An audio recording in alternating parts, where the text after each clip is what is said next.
Hello hello hello. गणतंत्र दिवस की ढेर सारी शुभकामनाएं आप लोगों को।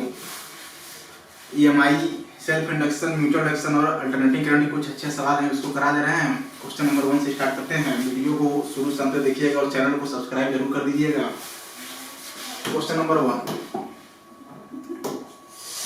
कह रहे हैं कि साइकिल व्हील ऑफ रेडियस इतना दिया होगा, रोटेट कांस्टेंट एंगुलर वेलोसिटी से रोटेट कर रहा है।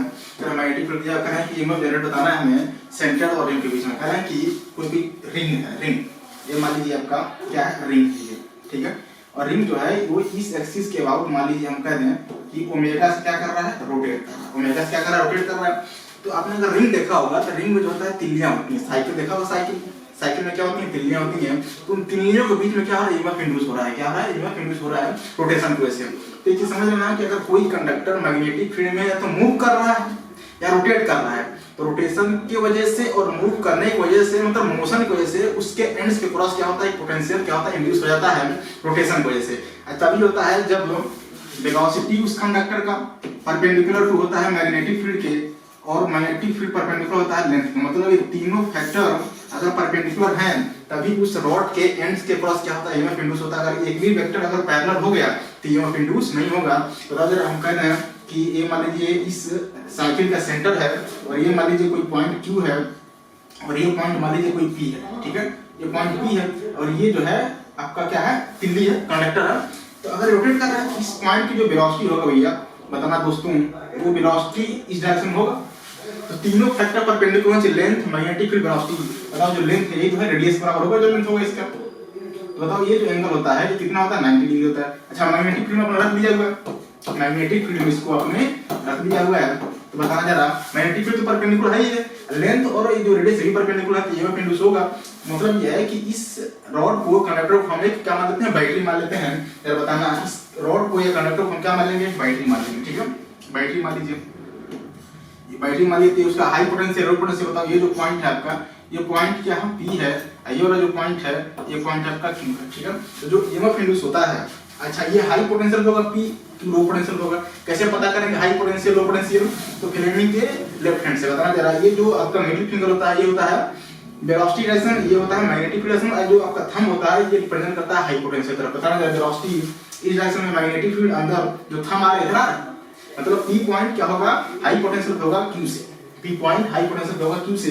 यहां से लिखते हैं हम लोग Vp माइनस Vq बराबर रोटेशन की वजह से जो ईएमएफ इंड्यूस होता है B omega R square divide bye 2, ये होता है रोटेशन की वजह से। जरा बताना इस वैल्यू क्या रखिए, B को दिया इन्होंने, कितना दिया B की वैल्यू 0.1 टेस्ला, 0.1।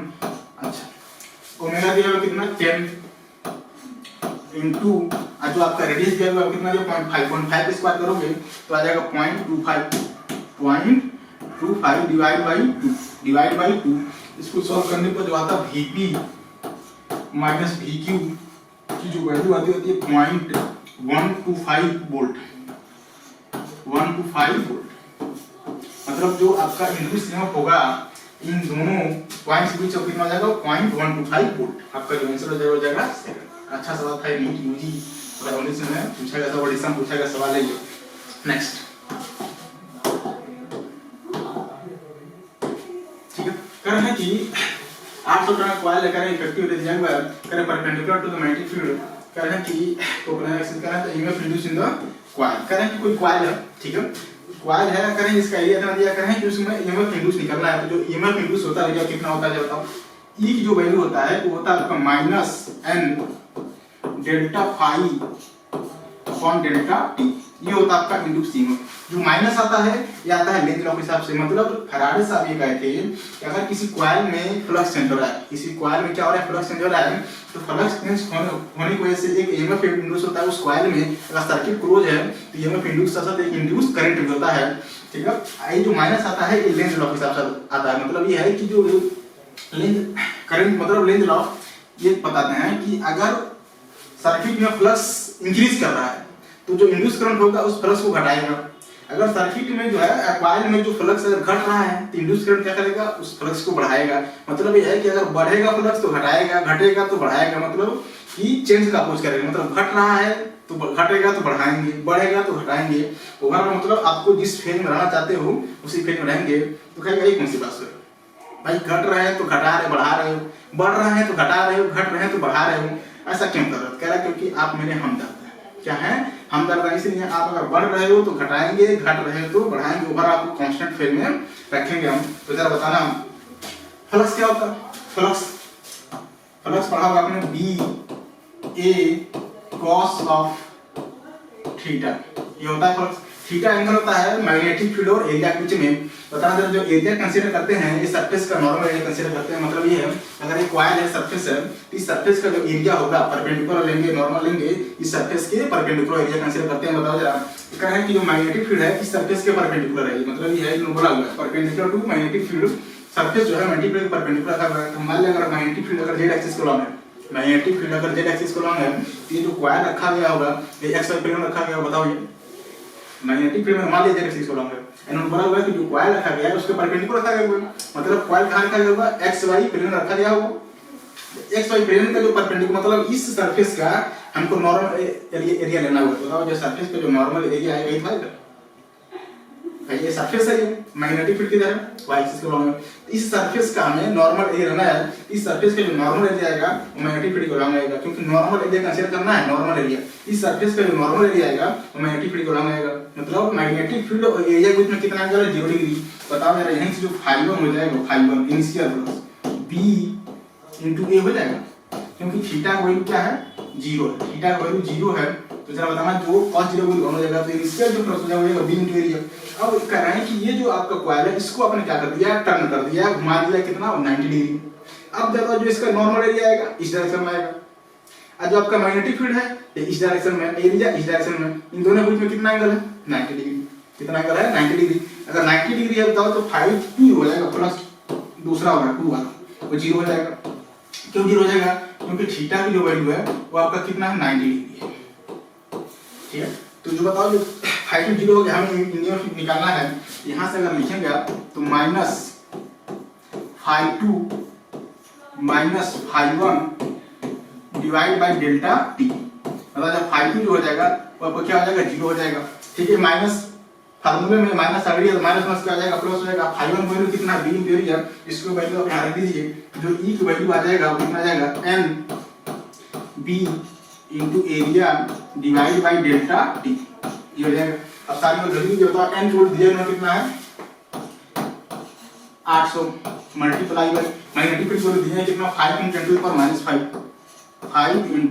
10⁻⁵ एरिया कोई बता कितना हो जाएगा? 5 × 10⁻⁻² लिखोगे तो 5 × 10⁻⁻² डिवाइड बाय जरा बताइएगा डेल्टा टी टाइम कितना दे रहे हैं?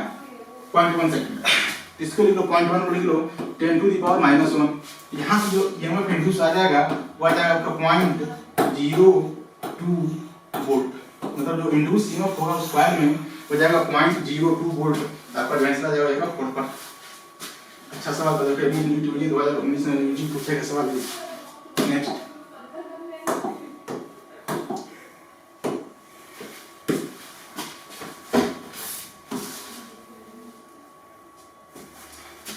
करंट की magnetic potential energy store in the certain inductor दिया हुआ है। क्या हमें करंट पास करें कि अगर हमें मान लो कोई इंडक्टर है, क्या है? इंडक्टर है, ठीक है। इसमें कह रहे हैं कि जो करंट फ्लो हो रहा है आई, उसकी वैल्यू दिया इन्होंने 60 मिली एम्पीयर। कह रहे हैं कि इस इंडक्टर में जो पोटेंशियल एनर्जी स्टोर हो रहा है वो है 25 मिली जूल। तो इंडक्टर में जो पोटेंशियल एनर्जी स्टोर होता है U वो होता है 1/2 L इंडक्टेंस इनटू I का स्क्वायर होता है। ये होता है I का स्क्वायर होता है। इतना होता है इंडक्टर में पोटेंशियल एनर्जी स्टोर होता है। मतलब U की वैल्यू दे रखा है कितना? 25 मिली जूल। इसको लिख लीजिए 25 × 10⁻³ बराबर 1/2 L और I वैल्यू होता है I कितना है? 60 मिली एम्पीयर। इसका स्क्वायर करोगे तो 60 का स्क्वायर हो जाएगा 3600 × 10⁻⁻6 हो जाएगा, क्योंकि मिली है। स्क्वायर करोगे तो यहाँ से L का वैल्यू आ जाएगा 13.89 हेनरी। ठीक है, क्या आ जाएगा आपका उस कॉइल का इंडक्टेंस? क्या जाएगा? उस कॉइल का क्या जाएगा? इंडक्टेंस। आपका आंसर जाएगा सीधे सीधे फार्मूला लगाना था, सीधे सीधे दिस वन फार्मूला का एप्लीकेशन है। तो फार्मूला याद होना चाहिए, यहाँ क्या इंडक्टेंस होता है आई, सर्किट में करंट होता है, यू होता है मैग्नेटिक पोटेंशियल एनर्जी। देखो ये भी अच्छा सवाल सही।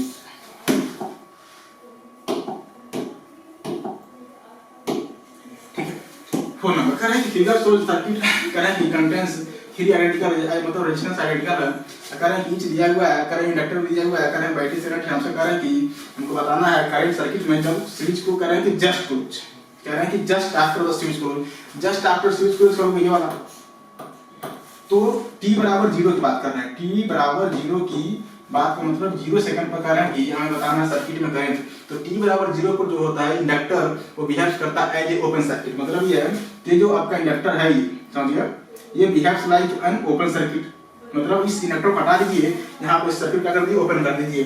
बताओ यहाँ पर इंडक्टर है, इसको क्या कर दोगे आप ओपन कर दोगे, क्या कर दोगे ओपन, क्योंकि t बराबर 0 पर inductor behaves like open circuit, t बराबर इनफाइनाइट पर inductor behaves like a conducting wire, तो t बराबर 0 पर इसको ओपन कर दोगे। ओपन करने मतलब यह है कि अगर इस बैटरी से करंट चला I, कितना चला I मैंने माना, जब करंट यहाँ आया, यहाँ आने के बाद दो रास्ते में, एक रास्ता ये वाला एक रास्ता नीचे वाला, लेकिन इसमें नहीं जाएगा क्योंकि ये जो सर्किट है आपका इनकम्प्लीट है, इसमें करंट नहीं जाएगा, यही करंट I यहाँ चला जाएगा। ठीक है, जब यहाँ गया तो यहाँ भी दो रास्ते, एक रास्ते इधर वाला एक नीचे, लेकिन बताओ इधर आपका इंडक्टर है, ये सर्किट ओपन है, ये जो सर्किट है ओपन है, इसमें कोई करंट फ्लो नहीं कर क्योंकि सर्किट ओपन है, तो टोटल करंट यहीं से रेजिस्टेंस होते हुए वापस कहाँ चला जाएगा, बैटरी में चला जाएगा। ठीक है, तो अब सिर्फ लगा दीजिए v बराबर इनटू क्योंकि इलेक्ट्रॉन हट गया है, तो v बराबर I इनटू R से जरा बताना, v बराबर I इनटू R से, अच्छा v को कितना दिया हुआ कितना है 18, कितना दिया हुआ 18 वोल्ट, I रेजिस्टेंस की वैल्यू कितना दिया हुआ बताओ जी, रेजिस्टेंस दिया 9 ओम, कितना दिया हुआ 9 ओम, यहाँ से जो I की वैल्यू हो जाएगा 2 एम्पीयर, कितना जाएगा 2 एम्पीयर, तो जो करंट हो जाएगा सर्किट में t बराबर 0 पर कितना आ जाएगा 2 एम्पीयर, साथ पर आंसर जाएगा सेकंड। ठीक है, अच्छा सवाल था, नीट जी 2017 पूछा गया सवाल है, एलआर सर्किट का सवाल है, बढ़िया सवाल है ये।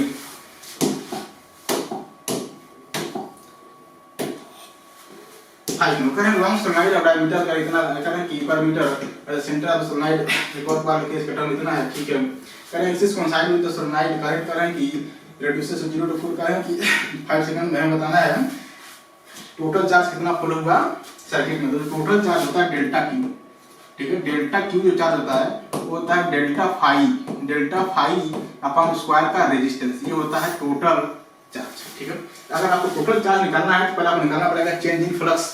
इसमें 2 सोलेनॉइड रखा हुआ है, 2 सोलेनॉइड देखना जरा, ये बड़ा सोलेनॉइड है, ठीक है, ये आपका बड़ा सोलेनॉइड है। ये कहें कि इसका डायमीटर कितना दिया हुआ है, पॉइंट डायमीटर दिया 0.1 मीटर, रेडियस होगा 0.05 मीटर। कहें कि इसमें कितना टर्न दिया हुआ पर यूनिट में, मतलब n की वैल्यू दिया हुआ। कहें कि एक और सोलेनॉइड है, इसमें अपना ऐसे ही वायर क्या कर दिया, वाइंडिंग कर दिया है। एक दूसरा सोलेनॉइड, इसको आप ए मान लीजिए, इसको आप ए मान लो। एक दूसरा सोलेनॉइड मान लीजिए, ये वाला मान लो, ये आपका दूसरा सोलेनॉइड है। ठीक है, इसको बी मान लीजिए। करें इसका जो रेडियस है वो आपका 0.05 मीटर है, 0.05 मीटर। ठीक है, इसका जो रेडियस है वो आपका 0.01 मीटर है। ठीक है, 0.01 मीटर है, मतलब इसका जो डायमीटर रेडियस है इससे कम है। इस कॉइल को उठाकर जो है इसके एक्सिस पर रखा हुआ है, इस वाले कॉइल को, छोटे वाले कॉइल को उठाकर इसके एक्सिस पर रखा गया है। अच्छा, मैग्नेटिक फील्ड जो होता है सोलेनॉइड में वो होता है उसके एक्सिस पर, मतलब ये है कि अगर आपका सोलेनॉइड है इसका एक्सिस ये होगा, तो जो मैग्नेटिक फील्ड होता है सोलेनॉइड में होता है मैग्नेटिक, उसके एक्सिस को कितना होता है बताना जरा। जो बी की वैल्यू होता है वो होता है म्यू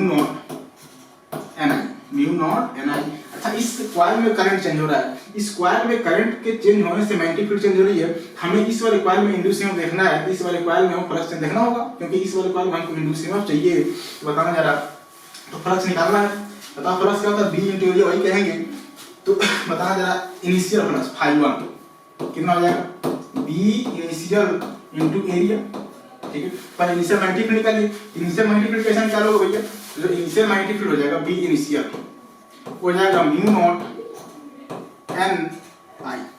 ये होता है मैग्नेटिक फील्ड सोलेनॉइड को ऐसे उसके एक्सिस के अलोंग। बताना जा रहा है टी और 0 पर जो करंट जा रहा है वो कितना है, 0 एम्पीयर है। ये मतलब इसकी वैल्यू 0 है, करंट की जो है वैल्यू 0 है। और करंट की वैल्यू 0 है तो ज्यादा मैग्नेटिक फील्ड की जो वैल्यू हो जाएगा बी इनिशियल, तो कितना हो जाएगा, 0 हो जाएगा।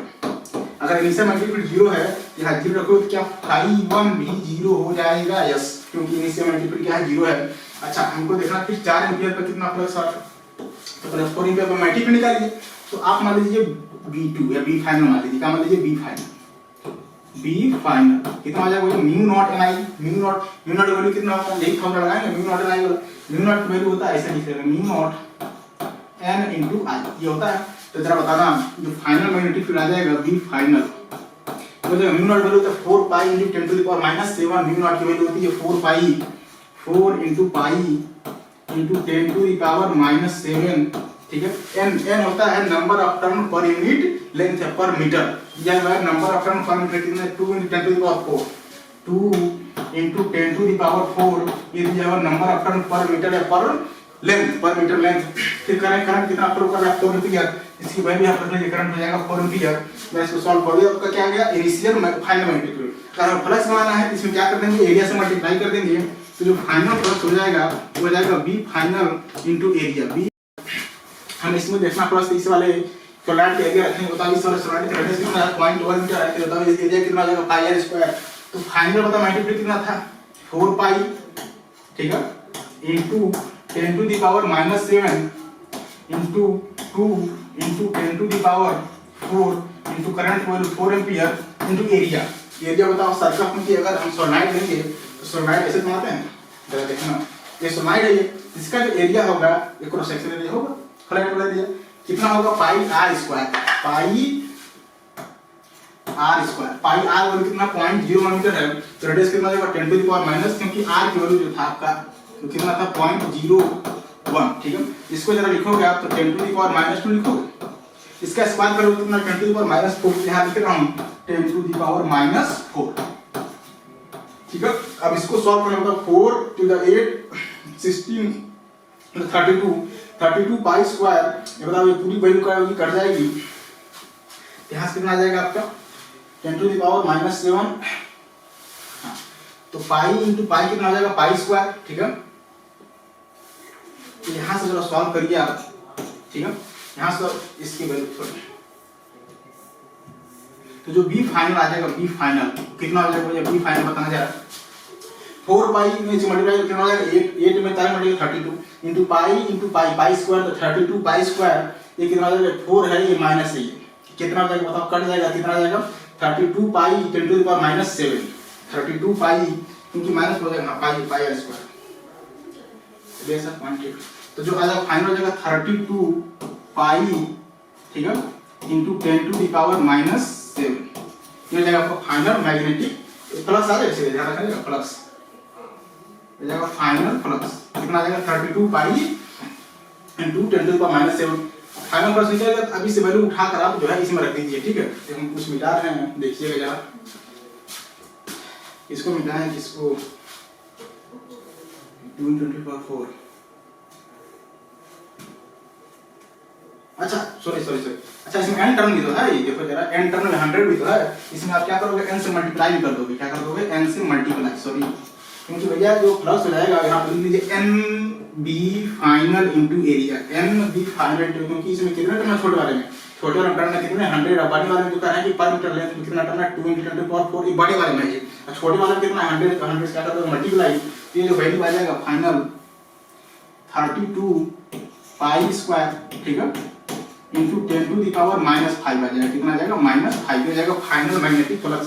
तो जरा अब इसको मिटा रहा हूं, देख लीजिएगा एक बार, ठीक है। अब इसको वाले बताओ जरा डेल्टा क्यू कितना आ जाएगा, डेल्टा क्यू हो जाएगा delta Q 5 final -5 initial upon resistance, initial flux 0 था, इनिशियल फ्लक्स कितना था 0 था, क्योंकि करंट की वैल्यू क्या थी 0 थी, फाइनल फ्लक्स अभी पर निकाला 32 pi square 10 to the power -10 to the power -5, 10 to the power -5, इसकी वैल्यू उठा के यहां रख दीजिए फाइनल फ्लक्स की, तो जाएगा 32 पाई स्क्वायर, ठीक है, into 10 to the power -5, resistance दिया हुआ है कितना है 10 पाई स्क्वायर, रेजिस्टेंस दिया हुआ है इस लूप का जो भी सोलेनॉइड है, तो 10 × पाई का स्क्वायर, ठीक है, इस पाई स्क्वायर से पाई स्क्वायर कैंसिल होगा, 10 ऊपर जाएगा तो माइनस हो जाएगा, जो डेल्टा क्यू आ जाएगा यहां से डेल्टा क्यू जो टोटल चार्ज फ्लो हो रहा है उस सर्किट में, टोटल चार्ज इंड्यूस हो रहा है उस सर्किट में, उसी वैल्यू हो जाएगा 32 × 10 to the power -6, 32 into 10 to the power -6, ये हो जाएगा किसमें आ जाएगा, कूलम आ जाएगा। इसको और सॉल्व करोगे अगर लिखोगे माइक्रो में तो डेल्टा क्यू की जो वैल्यू आ जाएगा माइक्रो में वो कितना आ जाएगा 32 इंटू माइक्रो कूलम। दोनों वैल्यू बराबर, लेकिन आंसर जो दे रहा है वो किसमें दे रहा है, माइक्रो कूलम में। किसी ने जो आंसर आ जाएगा आपका बनाया है उसकी से बनाया है माइक्रो कूलम में, इसलिए आंसर आ जाएगा माइक्रो कूलम में। तो आपका जो आंसर आ जाएगा सेकंड पार्ट। बढ़िया सवाल था, यूनिट 2 की 2017 में पूछा गया सवाल है, एनसीईआरटी का सवाल है। नेक्स्ट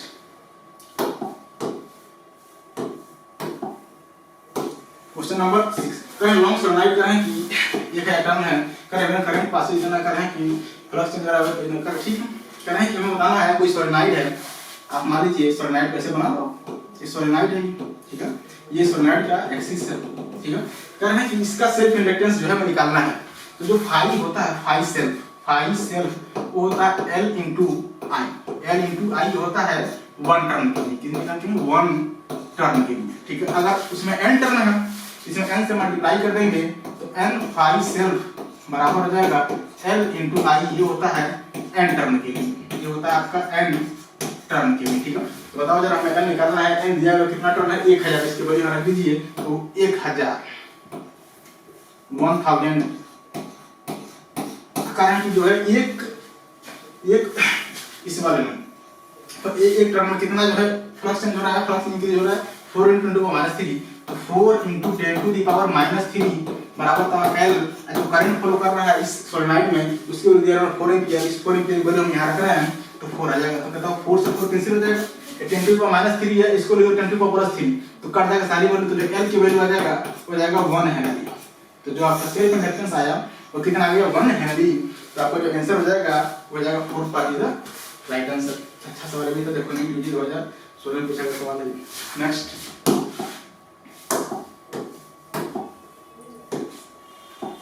सेकंड नंबर का है potential difference across the LC दिया हुआ है। आज इतना दिया कर है कि बताना है impedance of the circuit.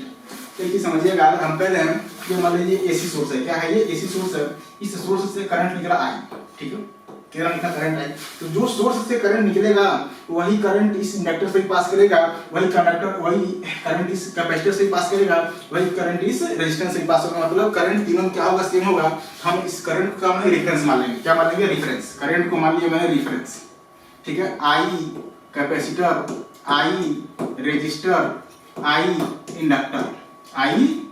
Inductor, सब में करंट क्या होगा, बराबर होगा। किसके बराबर होगा, जो सर्किट में करंट फ्लो करेगा आई उसके बराबर होगा, ठीक है। अच्छा, अगर रेजिस्टेंस की बात करें तो रेजिस्टेंस में जो पोटेंशियल डिफरेंस होता है और जो इसमें करंट फ्लो करता है दोनों सेम फेज में होते हैं, मतलब दोनों सेम फेज में होते हैं, मतलब इसी के अलावा आपका जो है वोल्टेज आ जाएगा किसका, रेजिस्टर का, ठीक है। अच्छा बताओ, इंडक्टर में जो पोटेंशियल होता है वो π/2 एंगल क्या होता है, लीडिंग होता है, जो इसमें करंट फ्लो होता है। मतलब करंट अगर इस डायरेक्शन में है तो π/2 अगर लीडिंग पोटेंशियल होगा तो ये इस डायरेक्शन में आएगा हियर, ठीक है। ये आ जाएगा आपका π/2 90 डिग्री, π/2 90 डिग्री। जो पोटेंशियल ड्रॉप होता है अक्रॉस इसमें इंडक्टर में वो π/2 एंगल क्या होता है, लीडिंग होता है, जो करंट फ्लो होता है उसमें।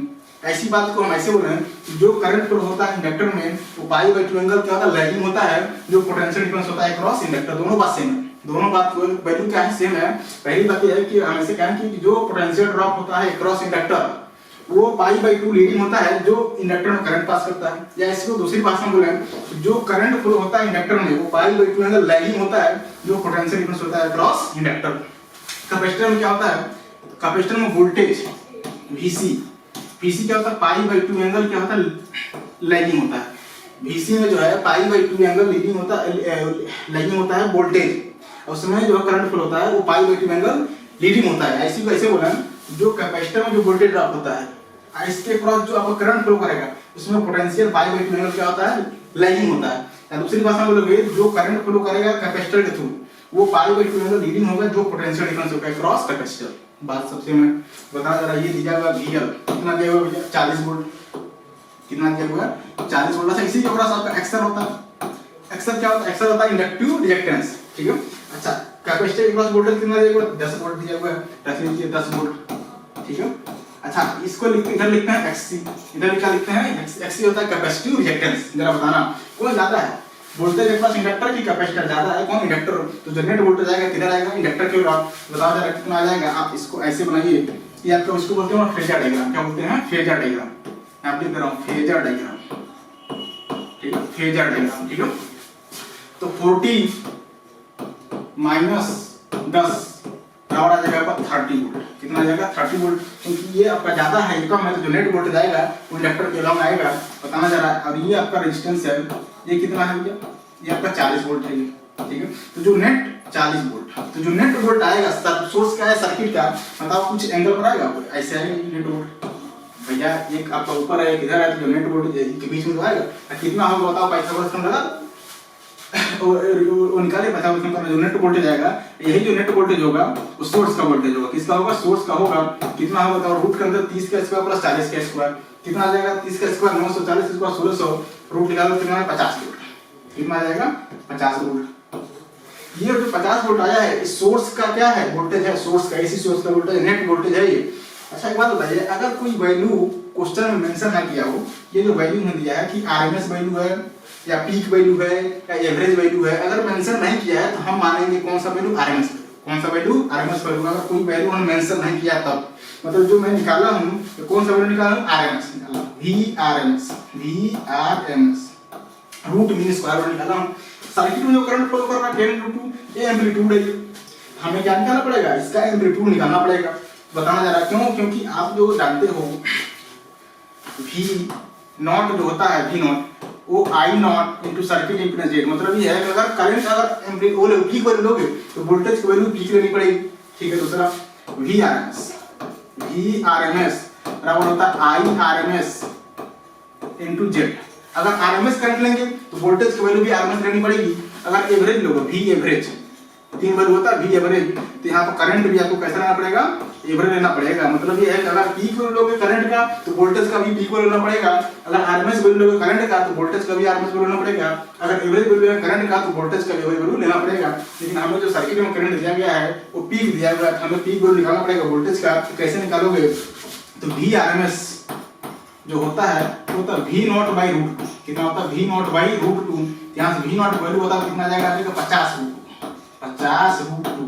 क्या जाएगा V not value, V not क्या हो जाएगा I not into circuit impedance Z। V not की वैल्यू हो जाएगा I not into circuit impedance Z, और I नॉट वैल्यू दे रखे हैं 10 रूट टू। तो 50 रूट टू, ठीक है, बराबर 10 root two into circuit impedance Z, root two से रूट टू, 0 से 0। बताओ जो सर्किट इंपेडेंस Z आया तो कितना आ गया, 5 ओम। कितना आ गया, 5 ओम। तो सर्किट इंपेडेंस जो आ जाएगा इस सर्किट का, सोर्स का, तो कितना आ जाएगा, 5 ओम।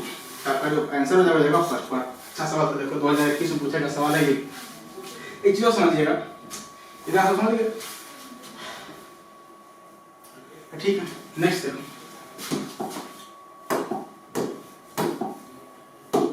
Question number 8। करें कि कॉइल रेजिस्टेंस दिया हुआ है, करें कि 100 ओम, करें कि into develop changing the magnetic flux निकालना है। तो फिगर करें कि हमें निकालना है चेंजिंग फ्लक्स। बताओ जो इन्होंने जो एरिया ग्राफ दिया हुआ है वो कौन सा ग्राफ दिया हुआ है, I versus T graph. I versus T graph area क्या होता है भैया, एरिया होता है I versus T graph, area of I current versus time. Current versus time graph का जो एरिया होता है वो देता है डेल्टा की। क्या देता है, मतलब चेंज इन चार्ज है, टोटल चार्ज। मतलब जो एरिया होता है, एरिया वो देता है डेल्टा की। हमसे पूछे हैं फ्लक्स। बताओ जो आपने पढ़ा हुआ, अभी पढ़ कर आए पीछे क्वेश्चन में कि जो डेल्टा क्यू होता है, डेल्टा क्यू वो क्या होता है, डेल्टा क्यू होता है डेल्टा फाई अपॉन उस कॉइल का रेजिस्टेंस, ठीक है। हमें निकालना है डेल्टा फाई। तो हम डेल्टा क्यू अगर निकालने में सक्षम हो गए, क्या हम डेल्टा फाई निकाल लेंगे, यस। डेल्टा क्यू कैसे निकालोगे, तो अगर इस ग्राफ का एरिया निकालिए तो क्या निकालिए, डेल्टा क्यू मतलब चेंज इन चार्ज। बताओ इस ग्राफ का एरिया बताओ क्या है, आपका ट्रायंगल है, इसका एरिया कैसे निकालोगे, 1/2 बेस इनटू हाइट। बेस कितना है 0.05, हाइट वैल्यू बताओ कितना है, हाइट वैल्यू 10 है। क्या आपका डेल्टा क्यू हो जाएगा, क्या जाएगा डेल्टा क्यू यहां से वैल्यू हो कितना आ जाएगा बताओ, डेल्टा क्यू की जो वैल्यू आ जाएगा कितना 2.5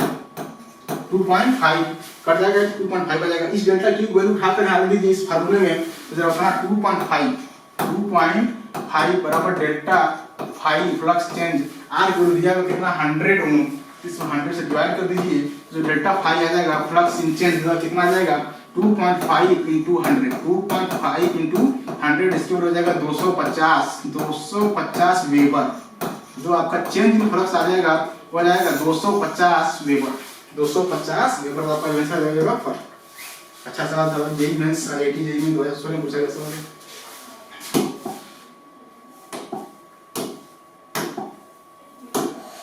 क्वेश्चन नंबर 9 क्या है कि दो potential difference cross the register capacitor दिया हुआ है 40 इतना करना है कि हम बताना पावर फैक्टर। तो पावर फैक्टर क्या होता है?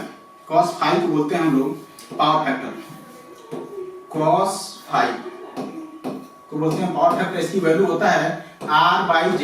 क्या होता है? R/Z। R होता है रेजिस्टेंस, Z होता है सर्किट इम्पीडेंस। बताना जरा R वैल्यू क्या होगा? VR बराबर I into R। ये होता है potential difference cross resistance sin two R। यहाँ से जो R की वैल्यू बताओ, पोटेंशियल डिफरेंस ये वैल्यू दिया गया आपका कितना दिया गया बताओ? 80 वोल्ट। कितना दिया गया? 80 वोल्ट। इसकी वैल्यू रखो जरा, तो 80 डिवाइड बराबर हो जाएगा I into R। तो जो R की वैल्यू हो जाएगा भैया वो हो जाएगा 80 डिवाइड बाई I। ठीक सर, कोई बात नहीं। ऐसे निकालो जेड कैसे निकालोगे? तो जेड क्या होता है? सर्किट इंपीडेंस, मतलब नेट सर्किट इंपीडेंस को ऐसे निकालना पड़ेगा। नेट वोल्टेज क्या निकालना पड़ेगा? नेट वोल्टेज जरा बताना। फिर वही लगाएंगे फेजर डायग्राम। तो ये आप मानोगे वोल्टेज अक्रॉस किसके? रजिस्टर के होता है। रजिस्टर के पास वोल्टेज कितना दिया? 80 वोल्ट दिया हुआ, 80 वोल्ट ये हो गया वोल्टेज अक्रॉस रजिस्टर। अच्छा इन्होंने बोला होगा कैपेसिटर, पहले रेजिस्टेंस फिर कैपेसिटर। अच्छा कैपेसिटर नीचे होता है, कैपेसिटर नीचे होता है। कितना दिया इन्होंने? नहीं ये आपका 40 दिया है। ये आपका 40 वोल्ट रजिस्टर के क्रॉस वोल्टेज, ये होता है रजिस्टर के क्रॉस वोल्टेज, और ये होता है वोल्टेज अक्रॉस कैपेसिटर। ये दिया हुआ आपका 80 वोल्ट। ये कितना दिया हुआ? 80 वोल्ट। और इधर होता है आपका इंडक्टर। इधर क्या होता है? इंडक्टर। उसके अक्रॉस जो वोल्टेज दिया हुआ वो कितना दिया हुआ? 100 वोल्ट। कितना दिया हुआ? 100 वोल्ट। ठीक है, बताओ जो नेट वोल्टेज आ जाएगा इंडक्टर का आएगा, क्योंकि इंडक्टर के क्रॉस वोल्टेज कितना है? 100 वोल्ट है, और कैपेसिटर के क्रॉस कितना? 80 है। तो नेट वोल्टेज आएगा कितना जाएगा? 20 आ जाएगा। कितना जाएगा? सॉरी, ये आपका 80 है, ये आपका 80 है, ठीक है, और ये आपका 40 है, ये आपका 40 वोल्टेज। तो जो नेट वोल्टेज है 100 माइनस 40 आ जाएगा। कितना आएगा? इंडक्टर का, क्योंकि इंडक्टर का वोल्टेज ज्यादा है कैपेसिटर वोल्टेज से, तो जो नेट वोल्टेज आ जाएगा वो इंडक्टर के लिए आ जाएगा। बताओ कितना जाएगा?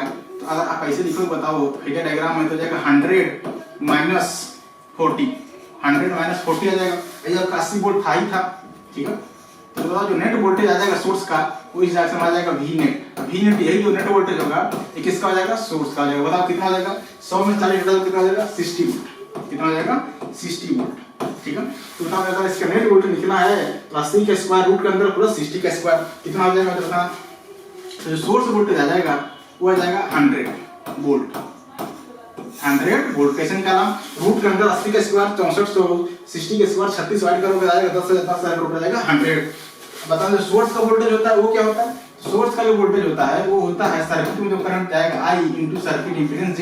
बताना जरा ये वैल्यू दिए हैं, निकाले हैं कि 100। कितना निकाले हैं? 100। तो जो Z की वैल्यू हो जाएगा वो हो जाएगा 100 divide by current, divide by current. तो बताओ Z वैल्यू निकल गई, R वैल्यू निकाल चुका है, हमको रेशियो पूछना है, रेशियो बतानी है। बताओ जो रेशियो हो जाएगा cos 5 फैक्टर R/Z। R को बताओ 80 अपन 80 डिवाइड बाई I, ठीक है, 80 डिवाइड बाई I, ठीक है। अच्छा Z की वैल्यू 100 अपन I, Z की वैल्यू 100 अपन I से I कैंसिल हो जाएगा, और ये इसको ऐसे लिख दो 80 डिवाइड बाई 100, ये हो जाएगा 0.8 जो पावर फैक्टर हो जाएगा किसी सर्किट का वो कितना हो जाएगा? 0.8। करंट तो समझ से है क्योंकि सीरीज में लगे होंगे, सीरीज में तो जो करंट इस रजिस्टर में होगा वही करंट सर्किट में होगा। करंट सेम होगा, इसमें करंट वोल्ट का कट गई, आपको जो आंसर हो जाएगा फर्स्ट। अच्छा सवाल था, देखो ये भी 2016 पूछा गया सवाल। 16 में सबसे कठिन पेपर यहाँ था नीट का 16-18 में। क्या है कि कॉइल ऑफ रेजिस्टेंस दिया हुआ है, ठीक है। हम बताना है करंट इन द कॉइल की वैल्यू सेकंड नंबर। करंट बताना है, तो करंट बताने के लिए पहले आपको क्या करना पड़ेगा? ईएमएफ निकालना पड़ेगा। अच्छा ईएमएफ क्या होता है भैया? माइनस d∅dt, माइनस d∅dt ये होता है इंड्यूस माइनस। अब बताना जा d/dt करना है किसका? फ्लक्स का। तो मतलब इसका जो डिफरेंशिएशन करोगे फ्लक्स का तो 50 का कांस्टेंट हो गया, 50 बाहर आ जाएगा, 50 क्या है? कांस्टेंट है, ठीक है। माइनस वैसे तो ये हो जाएगा 50, ठीक है, मल्टीप्लाई में। अब इससे अगर t² का तो 2 पहले आएगा, 2 पहले आएगा, फिर उसमें पावर में से एक पावर घटेगा, तो 2 को पहले ला दीजिए और उस पावर में से एक पावर को घटा दीजिए, तो सिंपल टी हो जाएगा। एक कांस्टेंट है तो उसका डिफरेंशिएशन 0, ये वैल्यू हो जाएगा आपका कितना इंटू ईएमएफ, उसका मैग्नीट्यूड कितना हो जाएगा भैया -100, माइनस नहीं मैं इंटू ले रहा हूँ तो हो जाएगा सिर्फ 100 टी। ये क्या हो जाएगा आपका इंड्यूस ईएमएफ। हमसे पूछना है टी बराबर 2 सेकंड पर करंट, तो फिर टी बराबर 2 सेकंड निकालेंगे इंड्यूस ईएमएफ, तब निकलेगा टी बराबर 2 सेकंड पर करंट जो सर्किट में फ्लो हो रहा है। यहाँ पर टी बराबर 2 सेकंड निकालिए इंड्यूस ईएमएफ, टी बराबर 2 सेकंड पर जब बताना जो इंड्यूस ईएमएफ हो जाएगा 100 × 2, 100 × 2 जो ई की वैल्यू हो जाएगा 200 वोल्ट। कितना जाएगा 200 वोल्ट। ये जाएगा इंड्यूस ईएमएफ कितने समय पर, टी बराबर 2 सेकंड पर।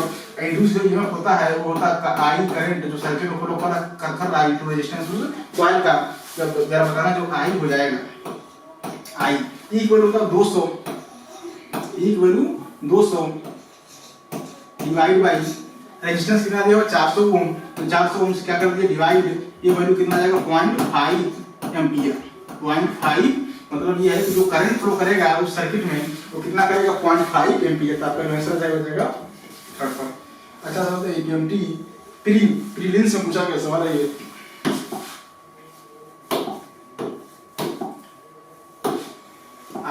ठीक है, अगर स्मॉल सिग्नल वोल्टेज दिया हुआ है V naught sin omega t applied across an ideal capacitor, ideal capacitor मतलब सिंगल कैपेसिटर लगा दिया, तो बताइए अगर ये कैपेसिटर है, क्या है कैपेसिटर है, उस कैपेसिटर को आपने ऐड कर दिया एक एसी सोर्स से, जिसका ईएमएफ इन्होंने दिया हुआ है, उसका ईएमएफ कितना दिया हुआ V बराबर V naught sin omega t, sin omega t ये ईएमएफ दिया हुआ है इस एसी सोर्स का। हमसे पूछ रहे हैं इसमें कौन सा ऑप्शन सही है, तो जरा बताना। हम कहेंगे जो सर्किट से करंट निकला आई, ठीक है, वही करंट इस कैपेसिटर में होगा, तो करंट तो वही सेम होगा। तो आप बनाइए फेजर डायग्राम। तभी बताया था मैंने करंट जो होता है वो इधर होता है, और करंट और वोल्टेज में करंट π/2 एंगल लीडिंग होता है किसमें कैपेसिटर में। इसमें कैपेसिटर में जो करंट होता है ये आपका वोल्टेज प्लस कैपेसिटर, जो करंट होता है कैपेसिटर में वो π/2 एंगल क्या होता है लीडिंग होता है, π/2 एंगल लीडिंग होता है। या ऐसे कह सकते हैं जो वोल्टेज होता है कैपेसिटर में जो ड्रॉप होता है वो π/2 एंगल लैगिंग होता है, दोनों बात बराबर है। तो पहला ऑप्शन देखिए करंट की, अच्छा इनके बीच में फेज कितना है, करंट और वोल्टेज के बीच में जो फेज डिफरेंस है फाई, उसकी वैल्यू कितना है 90 डिग्री, कितना है 90 डिग्री है, ये तो है 90 डिग्री। हमसे कह रहे हैं current I lag with voltage 90 degree, current lag कर रहा है वोल्टेज लैग कर रहा है करंट से कितना 90 डिग्री, करंट तो लीड कर रहा है 90 डिग्री, तो पहला ऑप्शन गलत हो गया। यस, दूसरा करें over full cycle, current does not consume any energy, करें कि करंट कोई मतलब कैपेसिटर कोई भी एनर्जी कंज्यूम नहीं कर रहा है, तो जो एनर्जी होता है जो पावर होता है वो होता है आपका Vrms into Irms into cos of phi, ये होता है आपका पावर कंज्यूम या एनर्जी कंज्यूम जो भी हो। बताओ cos फाई वैल्यू कितना है 90 डिग्री, क्योंकि फेज डिफरेंस कितना है करंट और वोल्टेज के बीच में 90 डिग्री, तो cos 90 वैल्यू कितना हो जाएगा 0, और cos 90 वैल्यू 0 तो क्या पावर 0 हो जाएगा, क्या कंज्यूम एनर्जी 0 हो जाएगी। यस, मतलब जो कंज्यूम एनर्जी आ रही है वो कितनी आ रही है 0 आ रही है। ठीक सर, कोई दिक्कत नहीं। अब क्या है तीसरा, मतलब ये आपका ऑप्शन सही है, ये आपका गलत है।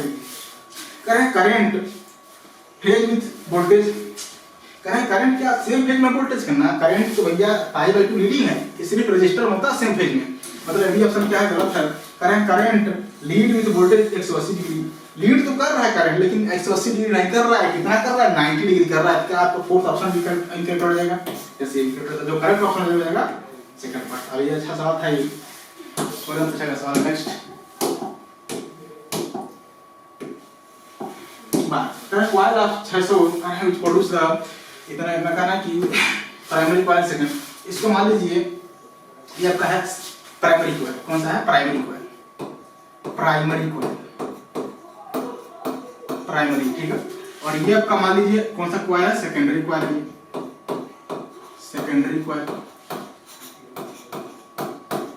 ठीक है। कहें कि इस प्राइमरी कॉइल में करंट चेंज हो रहा है, तो हमसे पूछ रहे हैं कि इंड्यूस में बताना है सेकेंडरी कॉइल में। यही कॉन्सेप्ट होता है म्यूचुअल इंडक्शन का, मतलब अगर हम करंट चेंज करें प्राइमरी कॉइल में और ईएमएफ इंड्यूस हो सेकेंडरी कॉइल में, इसी फिनोमेना बोलते हैं हम लोग म्यूचुअल इंडक्शन।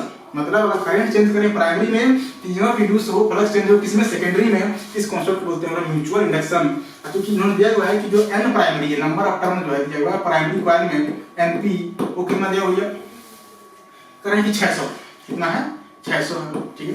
कह रहे हैं कि जो इसमें फ्लक्स है 5p, वो कितना 5 × 10⁵ 5p तो दिया हुआ इन्होंने इतना। फिर कह रहे हैं कि जो अच्छा इसमें करंट कितना फ्लो कर रहा है 3 एम्पियर, ठीक है, दिया हुआ है। कह रहे हैं कि this produce 6 × 10⁻³ weber in secondary coil, मतलब ये जो है इस वाले कॉइल में कितना फ्लक्स प्रोड्यूस कर रहा है 6 × 10⁻³ वेबर, मतलब जो है 5 सेकेंडरी, ये मेरे को दिया हुआ कितना 6 × 10⁻³। कह रहे हैं कि जो सेकेंडरी कॉइल में जो टर्न है NS की वैल्यू वो कितना दे रखा है इन्होंने, वो दे रखा है इन्होंने 1000, कितना दे रखा है 1000, ठीक है 1000। हमसे कह रहे हैं कि हमें स्विच जस्ट ड्रॉप टू 0, कह रहे हैं कि जब स्विच ड्रॉप किया मतलब करंट जब 0 हो गया 0.2 सेकंड में, हमें निकालना है म्यूचुअल इंडक्टेंस। म्यूचुअल इंडक्टेंस निकालना बताइए दोस्तों, म्यूचुअल इंडक्टेंस क्या होता है, फाई होता है म्यूचुअल, या इसलिए फाई म्यूचुअल बराबर m × I होता है, ठीक है, क्या होता है m × I। तो कह रहे हैं बताना जरा फाई दिया गया, फाई कितना दिया गया, जो सेकेंडरी कॉइल में जो फ्लक्स कितना इंक्रीज हो रहा है 6 × 10⁻³, लेकिन ये होता है सिर्फ 1 टर्न के लिए, किसने के लिए 1 टर्न के लिए। अगर n टर्न है इसमें क्या करते हैं n से मल्टीप्लाई, n × 5m बराबर हो जाएगा m × I। I ये प्राइमरी होता है, ध्यान रखिएगा I प्राइमरी कॉइल, ठीक है ना। प्राइमरी कॉइल में करंट क्या होता है फ्लो होता है, ये 1 टर्न के लिए n टर्न के लिए बताओ n को कितना दिया हुआ है 1000, n की वैल्यू 1000, ठीक है।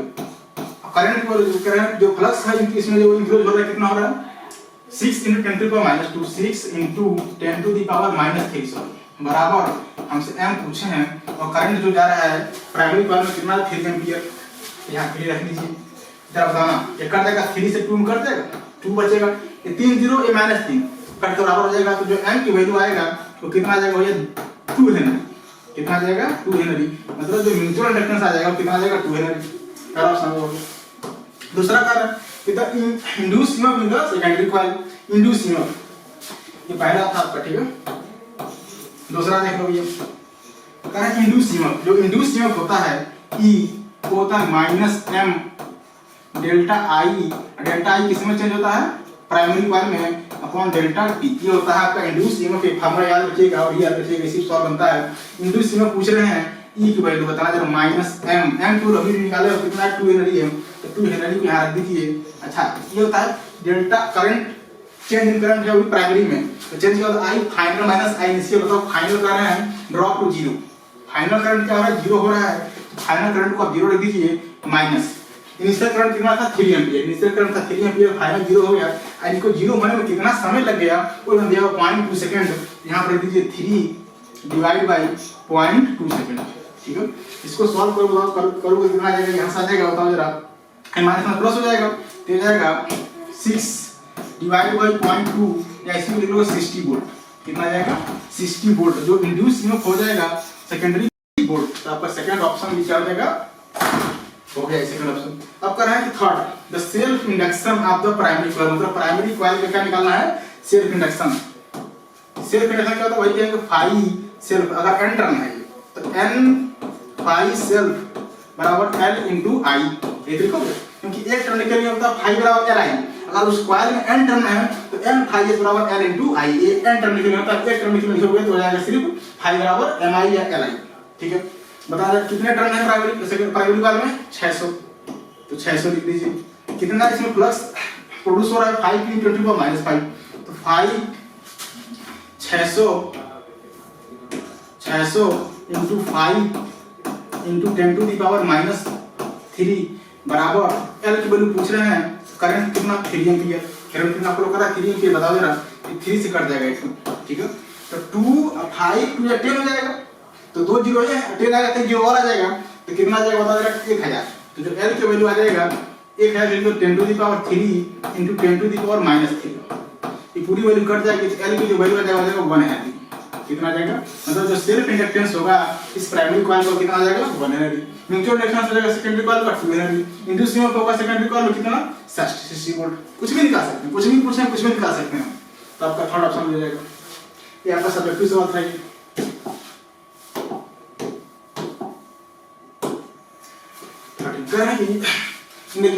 सर्किट हमें निकालना है, टर्मिनल वोल्टेज और रजिस्टर के क्रॉस वोल्टेज निकालना है और करंट निकालना है। बताओ जरा, ये देखो वोल्टेज दिया हुआ है कैपेसिटर में और इंडक्टर में 400 वोल्टेज बराबर है, मतलब ये है कि voltage across inductor voltage across inductor voltage across capacitor बराबर है कितना 400 वोल्ट अगर वोल्टेज बराबर होता है इसको ऐसे बोलते हैं कि एक्सएल मतलब inductive reactance value capacitive reactance के वैल्यू का बराबर होती है इस कंडीशन बोलते हैं रेजोनेंस कंडीशन। कैसा बोलते हैं? Resonance condition.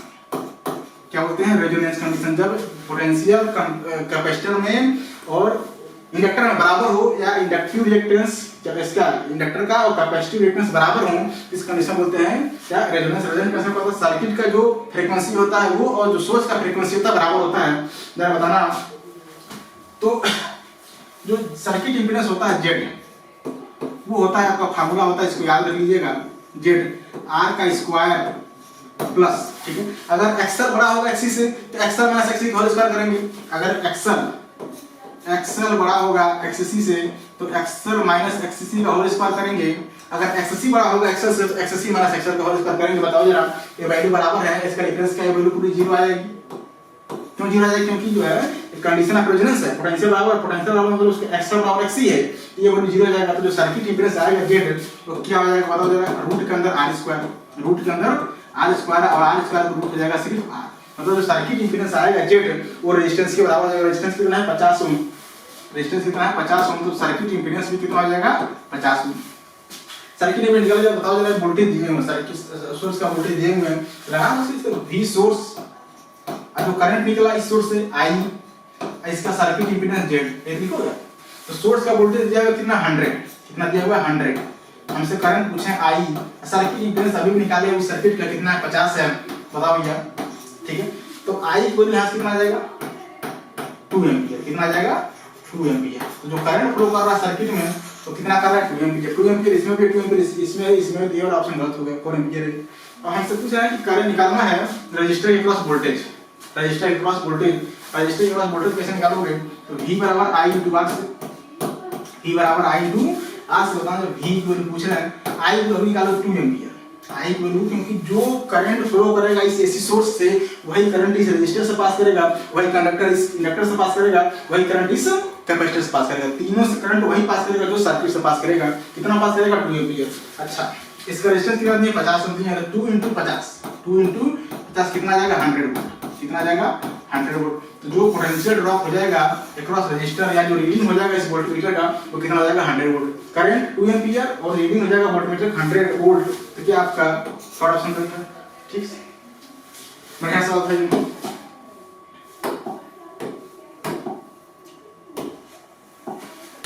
Current the net impedance of the circuit isolation में फिगर करें कि नेट इंपीडेंस बतानी है हमें इस सर्किट का। बताना नेट इंपीडेंस फिर वही इंपीडेंस क्या होता है? अभी उन्होंने लिखा था फार्मूला Z बराबर होता है R का स्क्वायर, ठीक है, प्लस XL माइनस XC का होल स्क्वायर का होल होता है आपका नेट इंपीडेंस। मतलब पहले अगर इंपीडेंस निकालना है तो XL निकालना पड़ेगा, XC निकालना पड़ेगा। XL क्या होता है? XL होता है इंडक्टिव रिएक्टेंस। क्या होता है? Inductive reactance. XL की वैल्यू होती है इंडक्टिव, इसकी वैल्यू होता है ओमेगा L। क्या होता है? Omega into L। Omega into L, ठीक है। ओमेगा हमको नहीं दिया, हमको फ्रीक्वेंसी दिया है सोर्स का। कितना दिया गया? 50। ओमेगा वैल्यू क्या होता है बताओ जरा? 2 पाई f। ये होता है omega into length L inductor हो जाएगा L। अब सारे वैल्यू रख दिए तो जो XL आ जाएगा भैया XL कितना आ जाएगा? 2 पाई। फ्रीक्वेंसी कितना दिया? 50 हर्ट्ज। फ्रीक्वेंसी कितना दिया? 50 हर्ट्ज, ठीक है। मल्टीप्लाई बाय बताओ इसका जो इंडक्टर है इंडक्टेंस कितना है? 50 अपन पाई। जो इसका इंडक्टेंस है 50 अपन पाई मिली में, तो 50 अपन पाई मिली मतलब 10 to the power -3। 10 to the power -5 pi cancel हो जाएगा। 50 में 50 से मल्टीप्लाई करो कितना आ जाएगा? 2500 में 2 का मल्टीप्लाई करो, ठीक है। तो जो एक्सल आ जाएगा बताओ कितना आ जाएगा? ये हो जाएगा आपका 50 2 पाई f को कितना है? 50 into 50। हां 50 कितना आ जाएगा? 2500, ठीक है, into 2 into 10 to the power -3, ठीक है। ये हो जाएगा आपका एक्सल। इसमें मल्टीप्लाई करते कितना आ जाएगा? 5000। कितना आ जाएगा? 5000 into 10 टू द पावर -3 ऐसे लिख सकते हो 5 ओम। क्या लिख सकते हैं? 5 ओम। जो एक्सल की वैल्यू आ गया कितना आ गया? 5 ओम। एक्सी निकालिए। एक्सी कैसे निकालोगे? एक्सी क्या होता है? एक्सी होता है कैपेसिटिव रिएक्टेंस। एक्सी की वैल्यू क्या होती है? Capacitive reactance. एक्सी हो जाएगा 1/ओमेगा c। 1/ओमेगा ओमेगा सी, एक्सएल होता है 1 अपॉन ओमेगा, एक्सएल होता है ओमेगा एल, एक्सी होता है 1 अपॉन ओमेगा सी। इसकी वैल्यू बताओ 1 अपॉन ओमेगा वैल्यू 2 पाई एफ, ओमेगा वैल्यू 2 पाई एफ, तो 2 पाई एफ की वैल्यू बताओ जरा, अभी भी दिया इन्होंने 50 हर्ट्ज, और सी की वैल्यू दिया गया कितना, सी की वैल्यू 10 के पावर 3 अपॉन पाई, 10 के पावर 3 इधर हो जाएगा, पाई ऊपर हो जाएगा, तो यहाँ से जो एक्सी वैल्यू आता है वो आता है 10, कितना आ जाएगा 10। कौन ज्यादा है, एक्सी ज्यादा है एक्सएल ज्यादा है, एक्सएल की वैल्यू 5 ओम, एक्सी की वैल्यू 10 ओम, बताओ यहाँ पे जो डिफरेंस हो जाएगा एक्ससी माइनस एक्सएल का होल स्क्वायर। अगर एक्सएल ज्यादा होगा तो एक्सएल माइनस एक्ससी का होल स्क्वायर, लेकिन अगर एक्ससी ज्यादा है तो एक्ससी माइनस एक्सएल का होल स्क्वायर, तो जो नेट जेड आ जाएगा, जेड ज्यादा आ जाएगा, रूट के अंदर आर वैल्यू कितना दिया हो 10 ओम, तो आर का स्क्वायर कर दो 10 कितना हो जाएगा 100 हो जाएगा, प्लस एक्सएल माइनस एक्ससी, यहाँ करेंगे एक्ससी माइनस एक्सएल, एक्ससी की वैल्यू कितना 10 है, डिफरेंस बताओ 5 करो तो 5 का स्क्वायर 25 हो जाएगा, यहाँ 25 लिख देंगे, ये वैल्यू कितना आ जाएगा 125, कितना आ जाएगा 125, अब 125 का रूट कितना होता है 5/5, तो जो जेड की वैल्यू आ जाएगा सर्किट इंपीडेंस हो जाएगा 5 रूट के अंदर 5 ओम, ये जाएगा आपका सर्किट इंपीडेंस 5 रूट 5, आपका आंसर हो जाएगा थर्ड पार्ट। बढ़िया सवाल था ये, नीट यूजी 2023 में पूछा गया सवाल है, ये लास्ट ईयर पूछा गया सवाल है, ध्यान रखिएगा ये।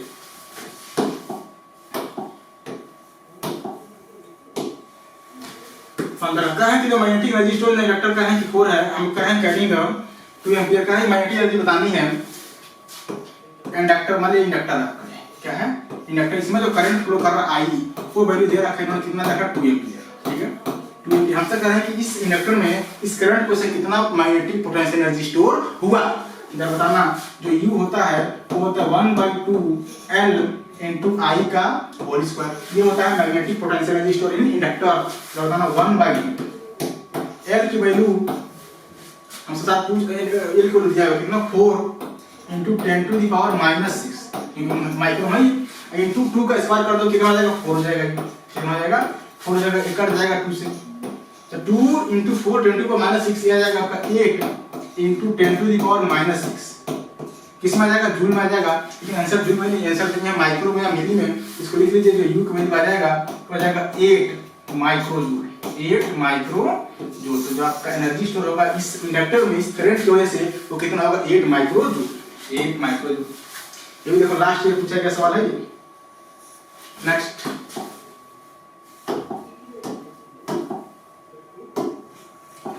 सिस्टम का है कि circular loop of radius current move away from the current induce current in the loop, कहा कि इस लूप में करंट किस डायरेक्शन में इंड्यूस होगा जरा बताना। ये करंट है, तो पहले बताइए इस करंट की वजह से इस वायर को से हम मैग्नेटिक फील्ड लिखेंगे, कैसे लिखेंगे, तो करंट के डायरेक्शन में अपना थंब, जिधर मैग्नेटिक फील्ड से उधर करेंगे अपना ये हथेली पाम। बताओ इसकी वजह से जो फील्ड आ रहा है वो किधर आ रहा है, इनवर्ड आ रहा है, मतलब इस डायरेक्शन हमारा इनवर्ड आ रहा है, ठीक है। बताओ इसके पास वेलोसिटी है, क्या है वेलोसिटी, मतलब ये है ये जो है आपका लूप इस वायर से दूर जा रहा है, इस वायर से दूर जा रहा है, और इस वायर की वजह से जो मैग्नेटिक फील्ड होता है वो 1/2 डायरेक्टिव प्रोपोर्शनल टू R होता है। इनफाइनाइट की वजह से मैग्नेटिक फील्ड का फार्मूला R डिस्टेंस पर ये होता है μ0 I/2 पाई R, तो मैंने इसको कांस्टेंट मान लिया। बताओ R की वैल्यू अगर बढ़ेगी, R की वैल्यू अगर बढ़ेगी D की वैल्यू कम होगा, बढ़ रही है, क्योंकि बताओ इसके अगर ये दूर जा रहा है इसके अंदर मैग्नेटिक फील्ड कम हो रहा है, क्योंकि डिस्टेंस क्या हो रहा है बढ़ रहा है, इस वायर से डिस्टेंस बढ़ रहा है, वायर से डिस्टेंस बढ़ रहा है मतलब मैग्नेटिक फील्ड वैल्यू इसके अंदर कम हो रही है। अब कौन सी मैग्नेटिक फील्ड, इनवर्ड वाली मैग्नेटिक फील्ड क्या हो रही है, कम हो रही है, तो ये क्या करेगा इस चेंज का अपोज करेगा। फैराडे साहब का इन्वर्ड था कि अगर आपके अंदर मैग्नेटिक फील्ड चेंज हो रहा है या फ्लक्स चेंज हो रहा है तो मैं उस चेंज क्या करूंगा, अपोज करूंगा, मतलब अगर फ्लक्स घट रहा है तो बढ़ाऊंगा, कैसे बढ़ाऊंगा, तो जिस डायरेक्शन में फ्लक्स घट रहा है मैग्नेटिक फील्ड घट रही है, मैं उसी डायरेक्शन में अपना फ्लक्स बनाऊंगा, उसी डायरेक्शन में अपना मैग्नेटिक फील्ड बनाऊंगा। तो बताओ इनवर्ड मैग्नेटिक फील्ड घट रही है, ये इनवर्ड मैग्नेटिक फील्ड बनाएगा, इनवर्ड मैग्नेटिक फील्ड बनाएगा, तो जो इंड्यूस करंट बनाएगा वो कैसा बनाएगा, क्लॉकवाइज। क्यों क्लॉकवाइज, क्लॉकवाइज बनाएगा, करंट डायरेक्शन बताइए आपका थंब, हमको सेंटर चाहिए मैग्नेटिक फील्ड, अंदर चाहिए मैग्नेटिक फील्ड, तो अंदर ये जब काम करोगे तो इसके वजह से मैग्नेटिक फील्ड किधर आ रही है, इनवर्ड आ रही है, इसके वजह से मैग्नेटिक फील्ड इनवर्ड आ रही है, मतलब जो ये आपका करंट आएगा ये आपका मैग्नेटिक फील्ड बनाएगा इनवर्ड डायरेक्शन में, क्योंकि इस वाले वायर पर से जो फील्ड आ रहा है वो इनवर्ड आ रहा है और इनवर्ड घट रहा है, इसलिए उसी डायरेक्शन बनाएगा फील्ड ताकि ये घटने का अपोज कर सके, मतलब उसको बढ़ाए, तो आपका जो करंट हो जाएगा इस लूप में हो जाएगा क्लॉकवाइज। अगर हम ये कहते थे कि स्क्वायर को अगर हम इसके तरफ लेकर आते मतलब वेलोसिटी अपोजिट कर देते, अगर वेलोसिटी अपोजिट कर देते तो डिस्टेंस कम होता इस वायर से, तो मैग्नेटिक फील्ड वैल्यू बढ़ती, अब बढ़ती तो फिर घटाता, तो फिर करंट कैसा होता एंटी क्लॉकवाइज, क्योंकि फिर घटाता करंट ही। आपका आंसर हो जाएगा first part.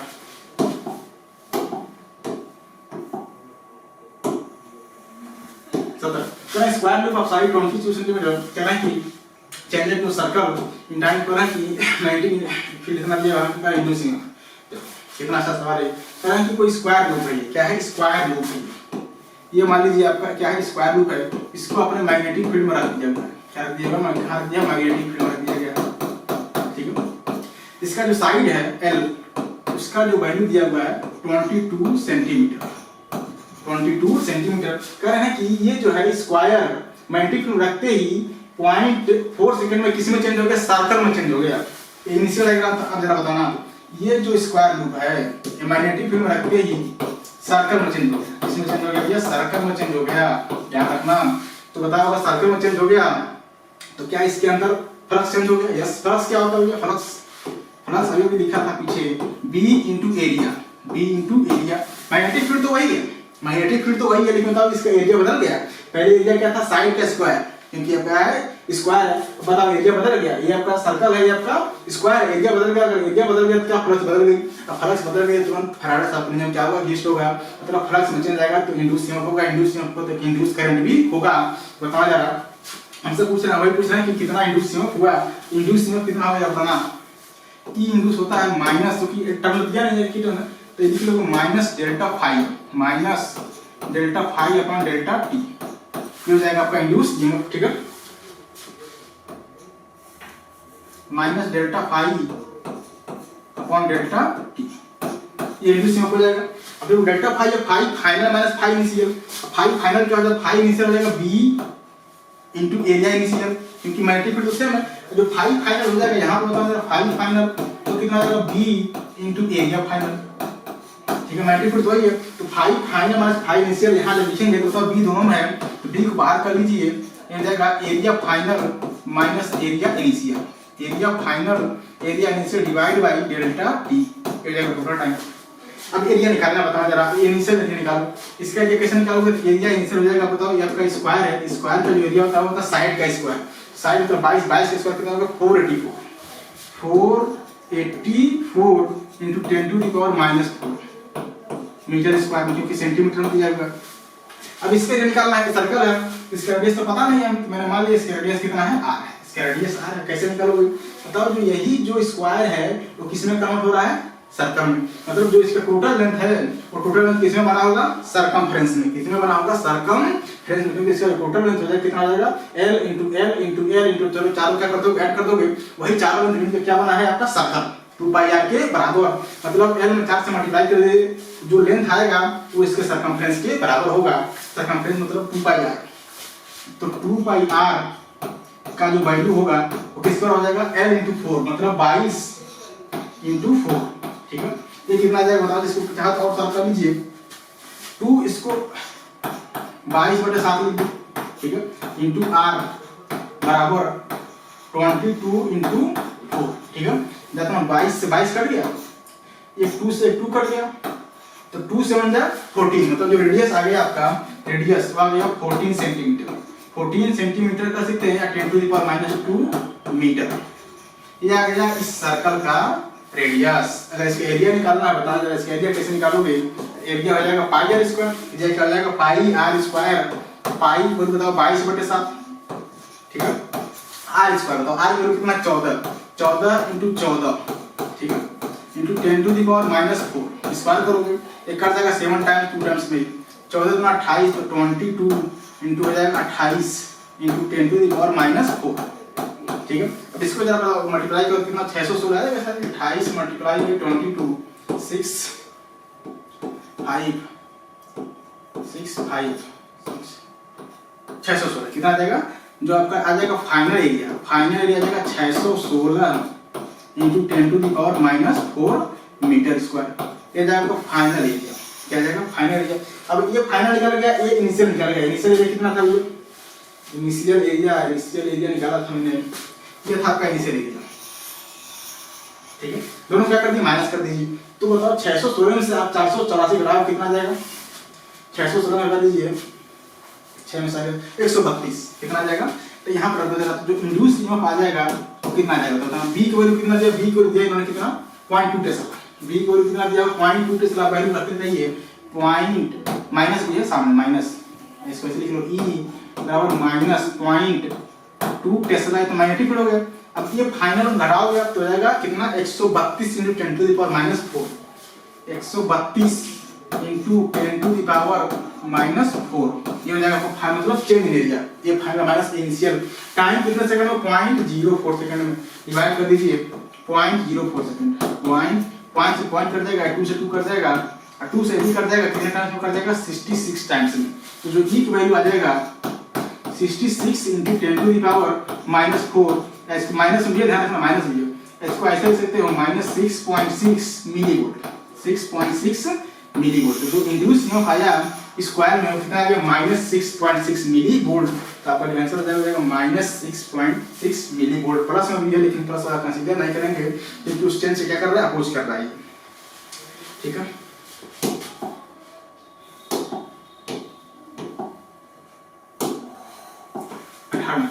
Current EMF of the 15 volt is applied circuit contains 5 Henry induced current t बराबर infinite and t बराबर 1 सेकंड। ये सर क्वेश्चन जो एलआर सर्किट का है, एलआर सर्किट मतलब ये है कि ये आपका अगर मान लें रेजिस्टेंस, ये आपका इंडक्टर है और ये आपका मान लीजिए रेजिस्टर है, क्या है रेजिस्टर है, और इसको मैंने कनेक्ट कर दिया एक सोर्स से, ठीक है। सोर्स का जो है इनमें दिया 15 वोल्ट, कितना देगा 15 वोल्ट। क्या है कि हमें बताना ratio of current at time t बराबर इनफाइनाइट, इनफाइनाइट पे जो करंट फ्लो कर रहा है सर्किट में वो और 1 सेकंड पर। इनफाइनाइट पर करंट फ्लो देखना है, बताओ इनफाइनाइट पर मैंने अभी बताया था पिछले कुछ पीछे सवाल में कि इनफाइनाइट पर जो होता है t = इनफाइनाइट।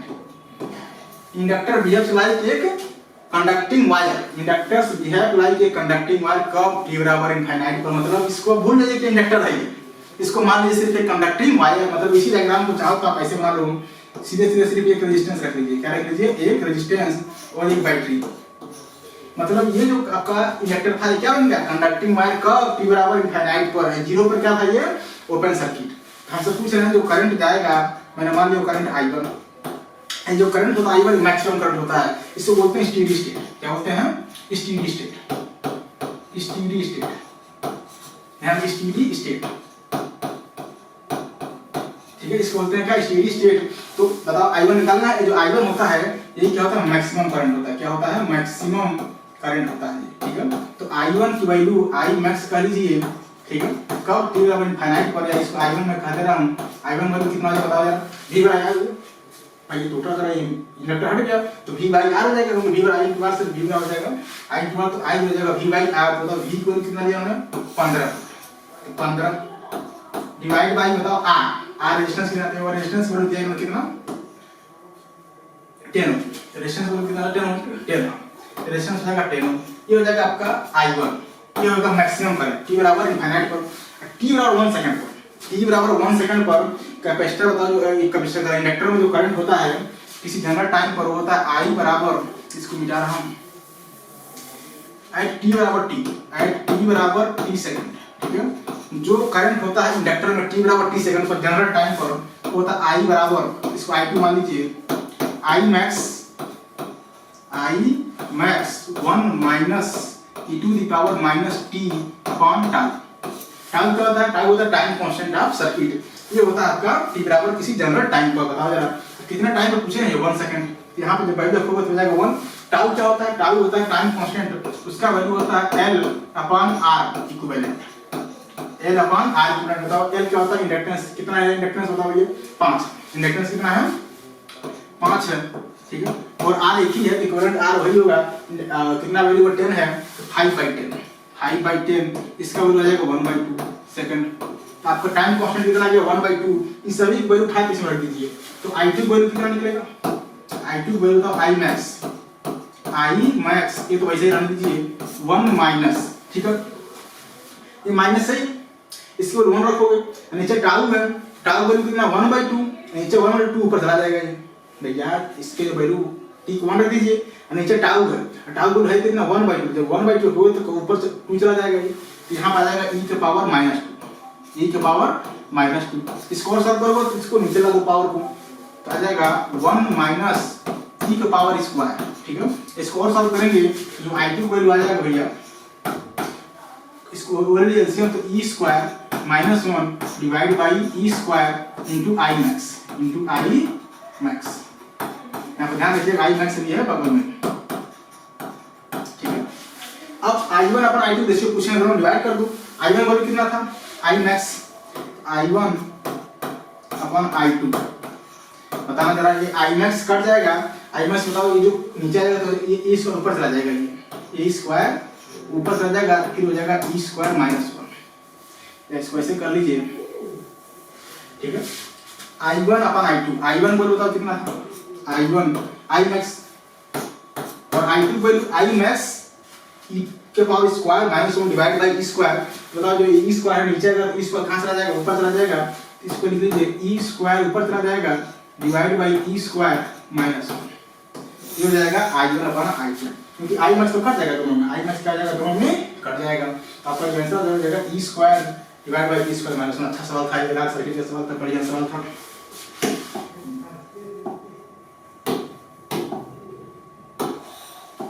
उन्हें समझकर है कि the variation of EMI with the time for generator आप देख रहे हैं कि which amount represent the AC, करें कौन सा इसमें AC रिप्रेजेंट कर रहा है। तो DC में क्या होता है, DC क्या होता है, I और वोल्टेज दोनों होता है सेम इन मैग्नीट्यूड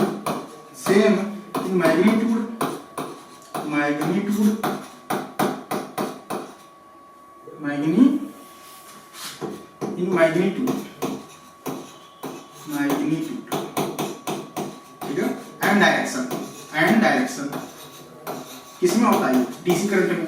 लेकिन AC करंट और बोल दिया, AC का पहचान होता है कि बोथ वेरिएबल, मतलब मैग्नीट्यूड भी वेरिएबल, मतलब I करंट और वोल्टेज बोथ वेरिएबल मतलब डायरेक्शन भी वेरिएबल होता है और मैग्नीट्यूड भी वेरिएबल, करंट का डायरेक्शन भी चेंज होता है, मैग्नीट्यूड भी चेंज होता है, वोल्टेज का भी मैग्नीट्यूड भी चेंज होता है और डायरेक्शन भी चेंज होता है AC में।